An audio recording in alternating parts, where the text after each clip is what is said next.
तो हेलो बच्चों, आज अपन जो सा चैप्टर शुरू करेंगे nature and significance of management. ये हमारा क्लास 12th का चैप्टर नंबर फर्स्ट है। और इस टॉपिक का नाम क्या है? नेचर, यानी मैनेजमेंट होता कैसा है और उसकी इंपॉर्टेंस क्या होती है, हम इसके बारे में स्टडी करेंगे। क्योंकि देखो, मैनेजमेंट पढ़ने से पहले हमें मैनेजमेंट का मतलब पता होना चाहिए और उसकी इंपॉर्टेंस क्या होती है किसी भी ऑर्गेनाइजेशन में, ये हमें जानना है। तो इसकी सबसे पहले हम आएंगे डेफिनेशन पे, यानी मीनिंग क्या है मैनेजमेंट का। तो देखो, अगर मैं तुमसे बोलूं डेफिनेशन पढ़ने से पहले एक सवाल पूछता हूं कि तुम्हें ना अपनी स्टडीज मैनेज करनी है, तो तुम क्या बोलोगे कि सर अगर आपने हमें स्टडीज मैनेज करने का काम दिया तो हमें सबसे पहले यह देखना पड़ेगा कि हमें कौन सी बुक्स रेफर करनी है, हमें कहां से पढ़ना है, कितना कंटेंट पढ़ना है, कब पढ़ना है और उसका टेस्ट कब देने हैं। तो यानी हमें एक चीज समझ आई कि जब मैंने तुम्हें मैनेजमेंट करने को बोला तो तुमने काफी सारे सीक्वेंस ऑफ स्टेप्स फॉलो किए जिसके कारण तुम अपनी स्टडीज को मैनेज कर पाए। ठीक है, तो मैनेजमेंट की डेफिनेशन भी ये बोलती है कि मैनेजमेंट क्या है? मैनेजमेंट एक प्रोसेस है। यानी आप वन टाइम एक्टिविटी नहीं बोलते मैनेजमेंट को, आप ये बोलते हो कि मैनेजमेंट एक कॉन्टिन्यूअस प्रोसेस है जो कि स्टेप्स में चलता है। आगे डेफिनेशन बोलती है management is a process of getting things done with the aim of achieving goals. यानी आप मैनेजमेंट सिर्फ इसीलिए करते हो क्योंकि आपको कोई स्पेसिफिक गोल को अचीव करना है। आप सोच के देखो ना कि कोई सा बच्चा है जिसकी जिंदगी में कोई एम नहीं है, उसको मैनेजमेंट करने की भी जरूरत नहीं है। मैनेजमेंट किसे करना है? जिसे अच्छे मार्क्स चाहिए, जिसे कुछ अचीव करना है। ठीक है, तो आगे ये बोलता है with the aim of achieving goals effectively and efficiently. यानी दो शब्द है यहां पे, पहला तो है इफेक्टिवली और दूसरा है एफिशिएंटली। इनकी डेफिनेशन हमने नीचे दे रखी है तो इसको नीचे कवर कर लेंगे। ठीक है, तो सबसे पहले हम ये देखते हैं कि हमने मैनेजमेंट के अंदर क्या देखा कि मैनेजमेंट एक प्रोसेस है।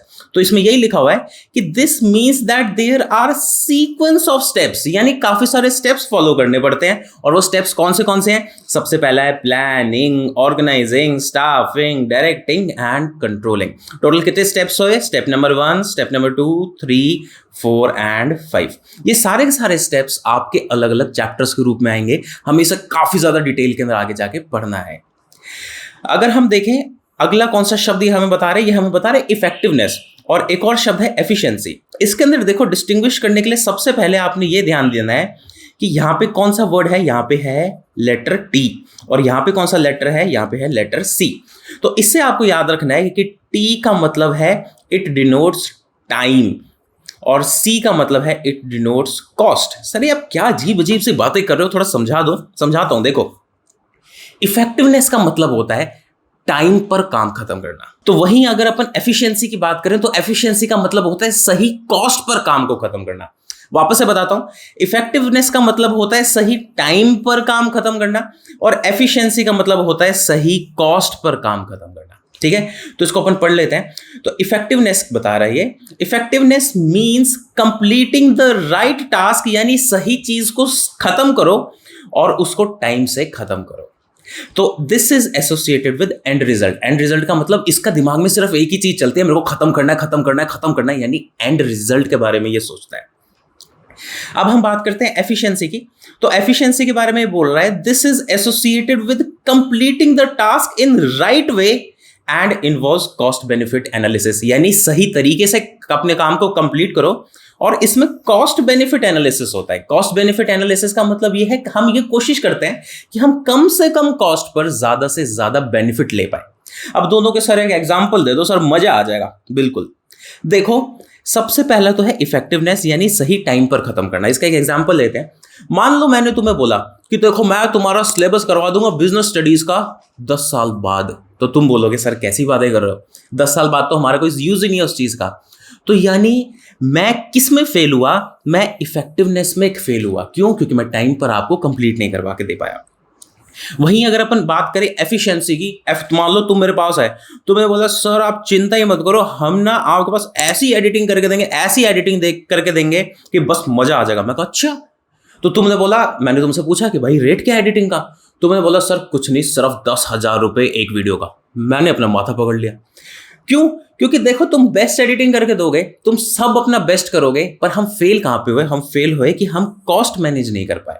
और एक चीज तुम्हें याद रखनी है, जो अच्छा मैनेजर होता है ना, वो इन दोनों ही चीजों को यानी इफेक्टिवनेस और एफिशिएंसी को बहुत ही ढंग से मैनेज करता है, इसीलिए वो बेस्ट मैनेजर होता है।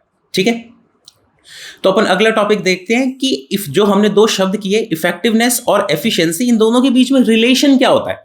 तो मैं तुम्हें ऑलरेडी बता चुका हूं कि both efficiency and effectiveness goes hand in hand, यानी इफेक्टिवनेस और एफिशिएंसी दोनों के दोनों पति पत्नी हैं, साथ में चलते हैं।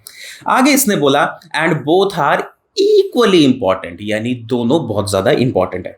नीचे आपके नोट्स में क्या याद कर रखा है, इफेक्टिवनेस और एफिशिएंसी के बीच में ना डिस्टिंग्विश कर रखा है। बिल्कुल मैंने इसको डिटेल में समझा दिया है। आप क्या करोगे, इसकी एक रीडिंग ले लोगे, बड़े आराम से समझ आ जाएगा। आपको ये याद रखना है, जो भी आपकी क्लास 12th होती है ना, बोर्ड्स के एग्जाम्स होते हैं, उसके लिए आपके जो डिफरेंसेस होते हैं ना, डिफरेंसेस इंपॉर्टेंट हो जाते हैं। वो सारे के सारे डिफरेंसेस मैंने ऑब्वियसली नोट्स में दे रखे हैं, पर तुम्हें इसको ना थोड़ा सा ज़्यादा ध्यान से समझना है। जैसे कि अगर मैं एक इसमें उठा लूँ पॉइंट, जैसे ऑब्जेक्टिव क्या है। ऑब्जेक्टिव तो सिंपल सी बात है, इफेक्टिवनेस का ऑब्जेक्टिव है एंड रिजल्ट, यानी उसको देखना है कि लास्ट में क्या हो रहा है, क्या काम पूरा हो रहा है क्या। वहीं पे अगर मैं एफिशिएंसी की बात करूं तो एफिशिएंसी कहता है हम तो कॉस्ट और बेनिफिट देखेंगे, हमें फायदा कितना हो रहा है। तो इसको बड़े आराम से आप कर लोगे। उसके बाद में हमने एक नोट लिख रखा है, इस नोट को समझते हैं। ये नोट कह रहा है process effectiveness and efficiency are collectively known as concept of management. इसका मतलब समझो कि अगर क्वेश्चन ये आ जाए explain the concept of management, तो आप इसके अंदर क्या करोगे, आप इसके अंदर प्रोसेस भी समझाओगे, आप इसके अंदर इफेक्टिवनेस भी समझाओगे, आप इसके अंदर एफिशिएंसी भी समझाओगे। तो इसका मतलब क्या है कि अगर इसने कॉन्सेप्ट ऑफ मैनेजमेंट बोल दिया ना, तो अपना दिमाग मत लगाना।